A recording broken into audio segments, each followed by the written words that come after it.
Morning, everyone. Good to see you. You just stop a second and go spoiler alert. Okay.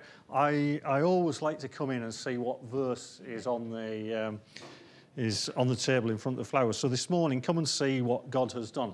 So spoiler alert: when we get to the end of the book of Esther, it's a time of celebration, and you can imagine them saying, "Come and see what God has done." So there we go. Right. Well, good morning.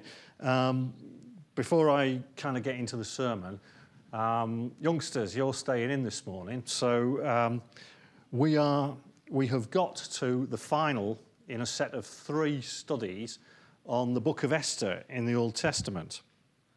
And this morning we're going to be looking at chapters 6 through to 10. So 5 chapters, quite a lot to get through.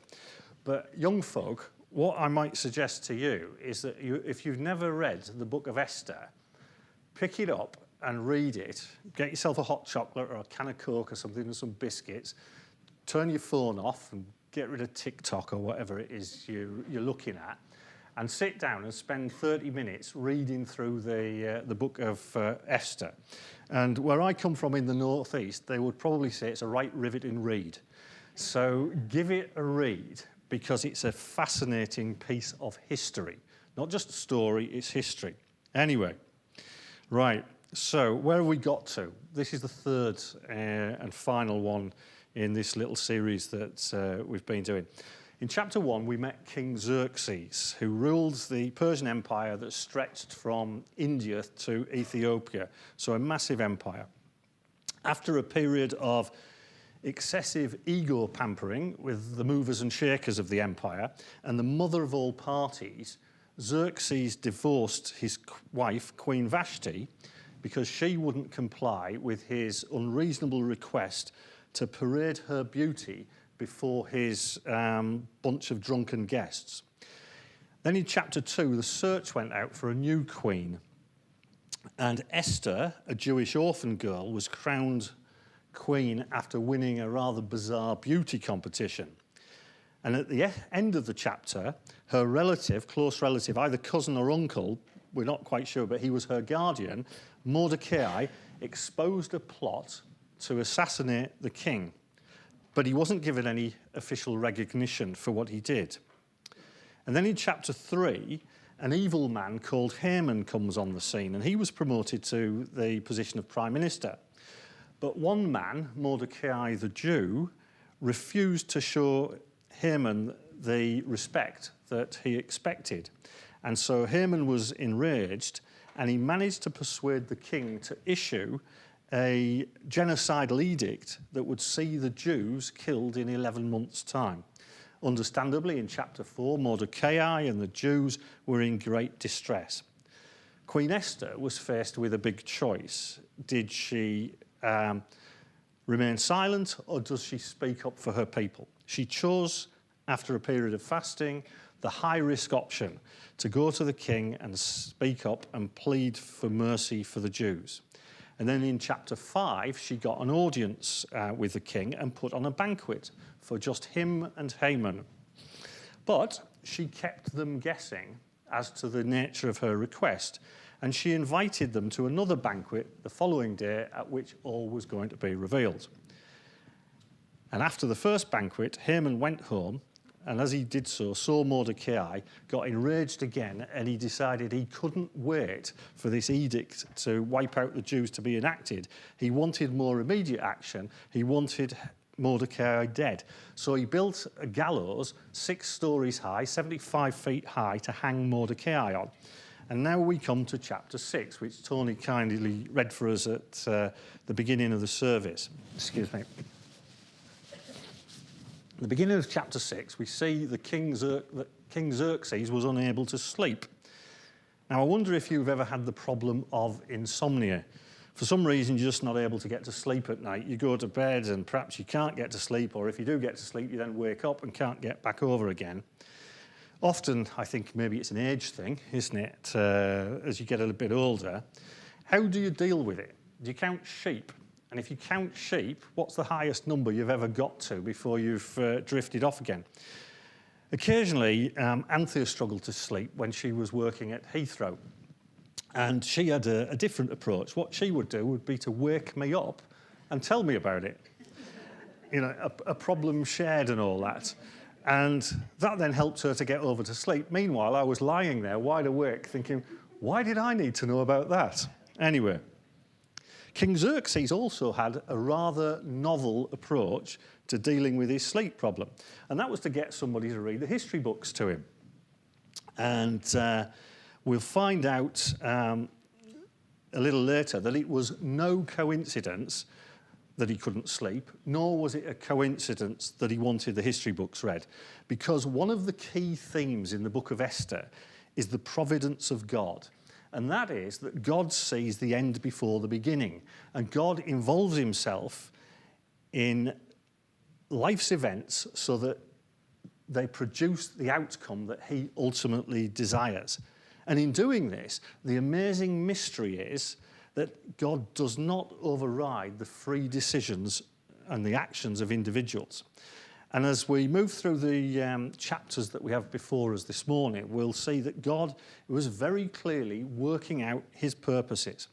And as we look at chapters 6 through to 10, I'd like us to do so and look at them in three questions. Firstly, there is a question of trust. Secondly, there's a question of justice. And thirdly, there is a question of salvation. So a question of trust, a question of justice, and a question of salvation. So we begin with this question of trust. And in looking at it, we'll look at two of the key characters in the book, Haman and Mordecai. In chapter 6, we see the beginning of the downfall of Haman. In chapter 7, he's hanged on his own gallows. And in chapter 8, his estate and wealth is given to Queen Esther. The honoured Haman of chapter 3 is literally a dead disgrace by the time we get to chapter 8. Mordecai, on the other hand, was overlooked in chapter 2, but is given the role of prime minister in chapter 8. And chapter 10 concludes the book recording that Mordecai was held in high esteem and second only to the king in the whole of the Persian Empire. The outcome for these two men could not have been any more different. And it's a direct consequence of where they put their trust. Whatever Haman put his trust in proved utterly worthless, whereas Mordecai's life had a much more positive grounding. So Haman's trust, his misplaced trust, was in a number of things. Firstly, there was superstition.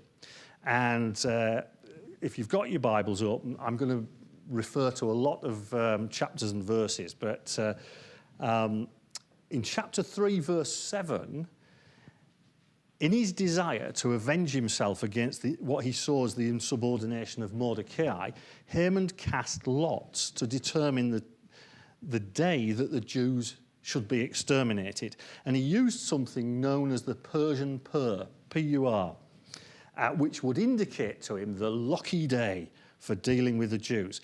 And chapter 3, verse 7 says they cast the pur, possibly indicating that there were astrologers involved. But Haman's trust was misplaced because he never lived to see his lucky day, because it is actually God who controls the destiny of men and women, not the stars, not fate, not the Persian pur.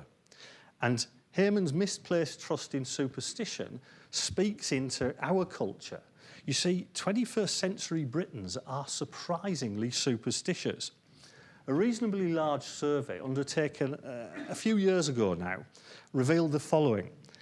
86% of people in the UK endorse the touching of wood. 86%. 64% of people endorse the crossing of fingers. 49% of people are superstitious about walking under ladders. 34% of people are unhappy with breaking mirrors. 25% of people are worried about the number 13. And 24% of people carry a lucky charm with them. In a society that has largely rejected God, it seems that people are still desperate to believe in something outside of themselves, something that brings a little bit of order, external order into their world. There seems to be the need to believe in something beyond ourselves. Astrology is another thing. I mean, I don't know if anybody gets Sunday newspapers, but I suspect in the colour supplements, there's a little astrology section that people dive into. It seems that in a society without lives anchored in God, people will hang on to anything that brings a bit of meaning. But it is bunkum, and it's dangerous. And the experience of Haman in the book of Esther tells us that his trust in superstition was completely misplaced. It is God who controls. It is he alone who orders the events in the world and the events in our individual lives. So astrology, mysticism, superstitious practices and so on, whatever they are, weren't the answer for Haman, and they'll never be the answer for us. They are positively dangerous. Secondly, Haman's misplaced trust was in wealth. In chapter 3, verse 9, he offered to put a colossal sum of money into the royal treasury to buy himself the annihilation of the Jews. In chapter 5, verse 11, he boasted about his vast wealth. But ultimately, his trust was misplaced, and it didn't buy him what he was after. And with some irony, in chapter 8, his vast wealth was given to Esther, and Mordecai, who he viewed as his arch-enemy, was appointed to manage it all. The writer of Ecclesiastes put it like this: whoever loves money never has money enough. Whoever loves wealth is never satisfied with his income. Trust in wealth is misplaced. Let me give you an extreme example of a man whose desire for wealth was the end of him. True story. One summer afternoon, a steamer sped down the Mississippi. And it was crowded with passengers. Many of them were gold miners. And as it sped down the Mississippi, it hit a submerged wreck, and it began to sink. And there weren't enough lifeboats, so those that got on the lifeboats, could get on the lifeboats did. Those that couldn't get on them started to take their clothes off, jump into the water and swim to shore. Well, when all the passengers were off the steamer, another man appeared on deck. And he did as the others had done. He jumped into the river. He sank like a stone. And when they found his body, they discovered that whilst all the other passengers had been escaping and getting onto the lifeboats and jumping into the river, he had been going through the miners' trunks and tying bags of gold to his waist. And he had amassed, in just a few minutes, more wealth than most people could ever amass in a lifetime. But his desire for wealth was misplaced. He sank like a stone. He was, I suspect, a particularly stupid man. But just like Haman, he serves as a warning that trust in wealth is misplaced trust.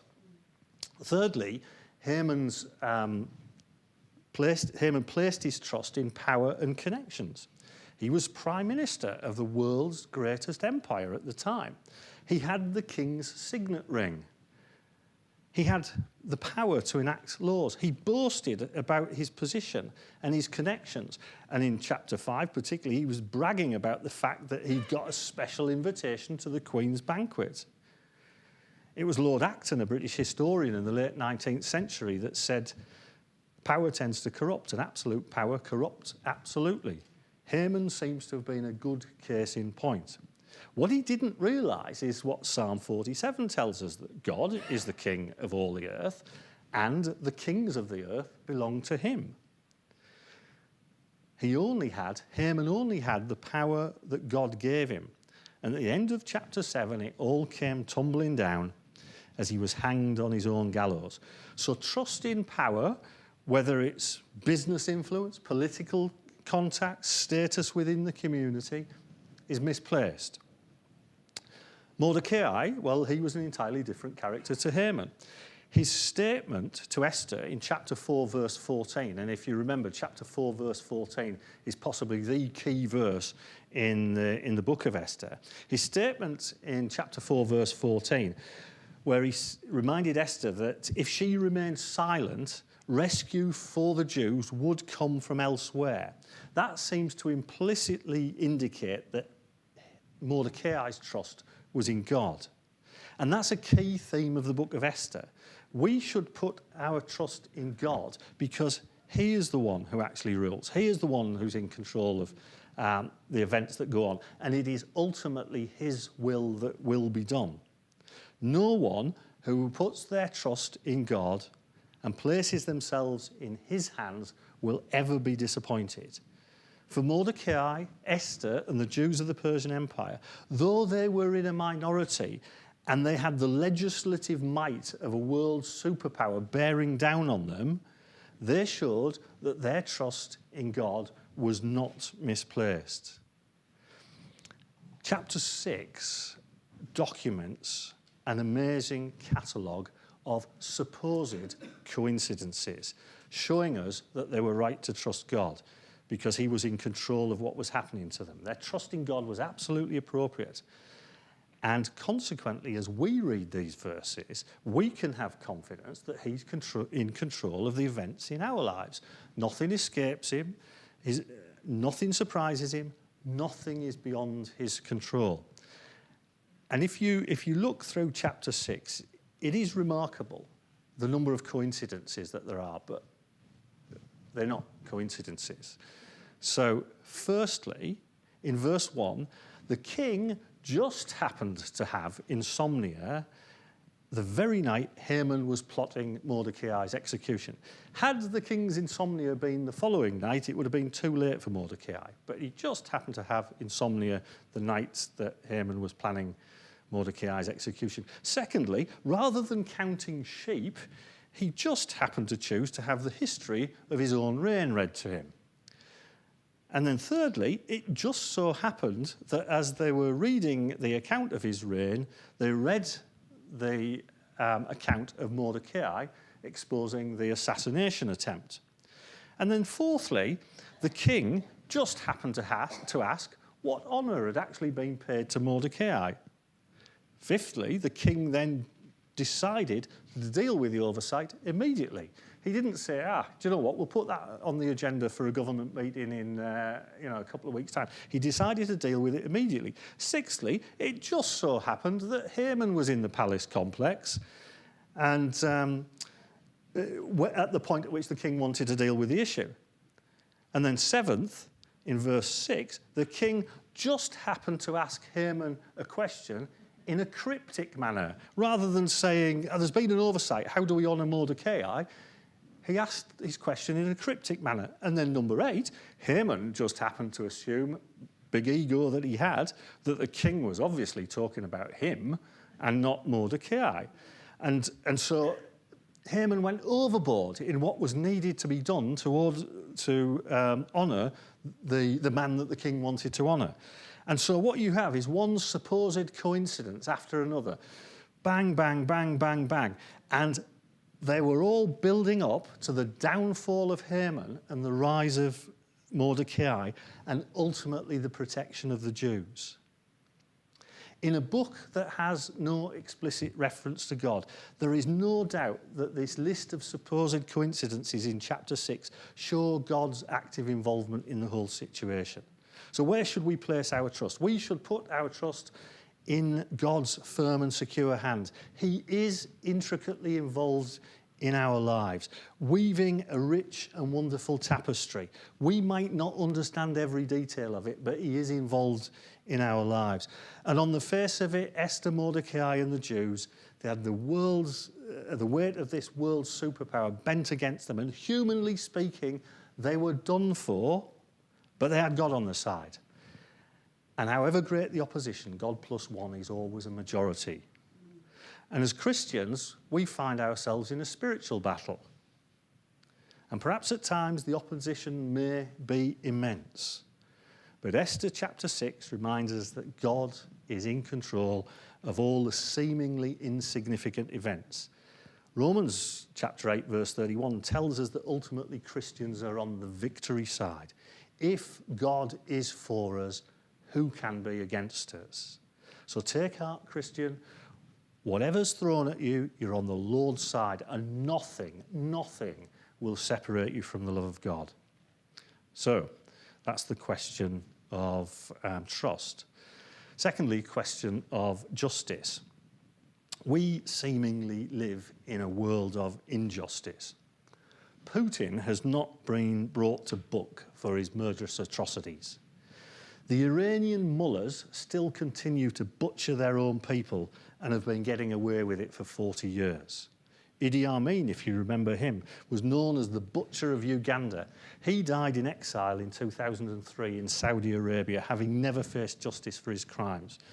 Adolf Hitler died in a bunker in Berlin in April 1945, never having faced any form of judicial system for his crimes.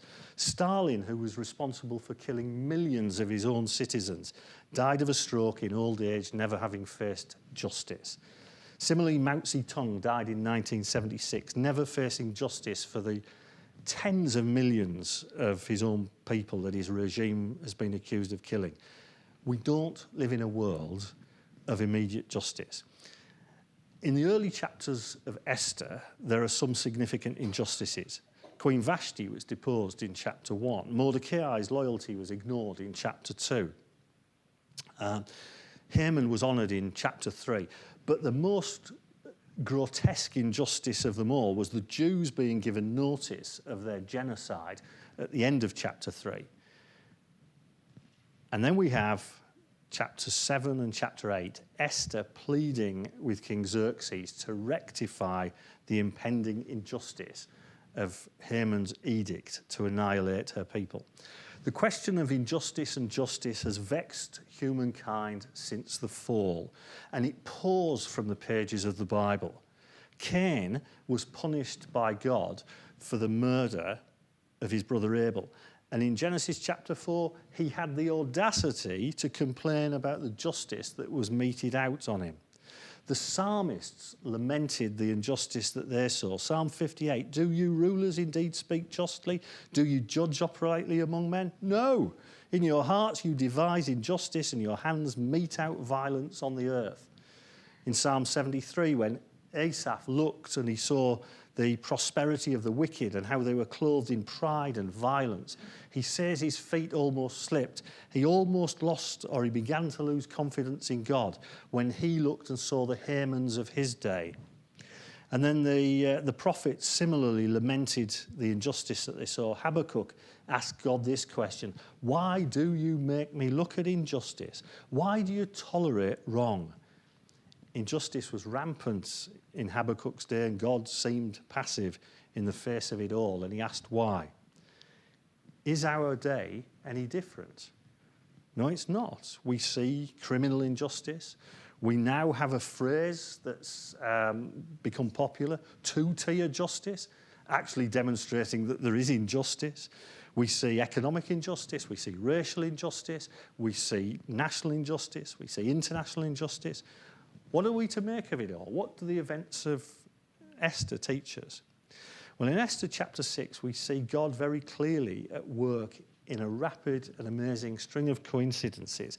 And justice was brought to bear on Haman. Proud egomaniac that he was first humiliated by having to declare honour to Mordecai, leading him around the streets, robed in the king's robes and on the king's horse. He then had to suffer the shame of his wife and his friends, acknowledging his downfall. And then his evil was exposed and he was executed on the gallows that he prepared for Mordecai. His wealth was stripped from him and then it was given to Esther, and then Mordecai was put in charge of it. And I suspect none of us sit here feeling sorry for Haman. Numbers 32, verse 23, carries the warning, be sure your sins will find you out. The New Testament, Genesis, that's not the New Testament, is it? That's the first book of the Bible. Galatians, chapter 6, verse 7, There's a further warning, do not be deceived. God cannot be mocked. A man reaps what he sows. The one who sows to please the sinful nature, from that nature will reap destruction. Haman ended up reaping what he'd sown. Justice seems to have been done for Mordecai in that he eventually was recognised for his loyalty and given the post of Prime Minister. But we have to acknowledge that the accounts in the book of Esther don't answer all the questions about justice, because a lot of the wickedness that we see around us, it goes unchallenged. We don't see it all being sorted out. We don't always see the Hamans of this world being held to account. The examples of the fairly immediate justice in the book of Esther don't universally carry over, so we have to look elsewhere in the Bible for answers. What we do clearly see in Esther, though, is that God was in control of events. His purposes cannot be thwarted, and we can trust him to bring justice at his appointed time. And that's what Asaph, the author of Psalm 73, who we referred to a moment ago, that's what helped him regain his confidence in God. He understood the final destiny of the wicked. And Habakkuk, with his questions, knew God to be righteous, holy and just. And so however long God waited, however much violence, injustice and greed he seemed to overlook, justice would ultimately be done, and there was woe and wrath stored up for the wicked. Psalm 46 verse 6 tells us that God's throne will last forever, and that a scepter of justice will be the scepter of his kingdom.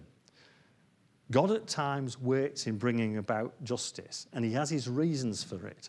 But make no mistake about it, justice will ultimately be done. Well, having dealt with Haman, chapter 8 continues with the plight of the Jews.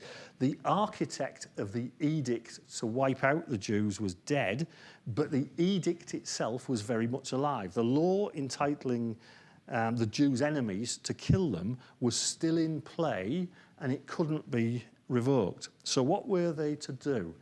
How were they to be saved from annihilation? And that brings us on to the question of salvation. The reversal of fortunes that began in chapter 6 continue with the writing of another decree in chapter 8. And the new decree gave the Jews 9 months to prepare to defend themselves against their enemies. So the very day that was set for their enemies to attack them, the Jews were now legally entitled to defend themselves. And in chapter 9, we see two distinct things taking place. Firstly, we see the Jews' salvation realised, and then secondly, we see a celebration instituted. God had turned the tables on the Jews' enemies, and he'd brought about salvation. No longer did they have a Jew-hating prime minister who was sponsoring those who hated the Jews. Rather, they had a Jew as a prime minister who ensured that the Jews were able to protect themselves. And the balance of power had shifted. And God was bringing salvation to his people. And the balance of power shifted so much that chapter 8 tells us that peoples of other nationalities thought, do you know what? Seeing all this happening, I'm converting to Judaism. I'm going to be a follower of God. They had seen what had happened.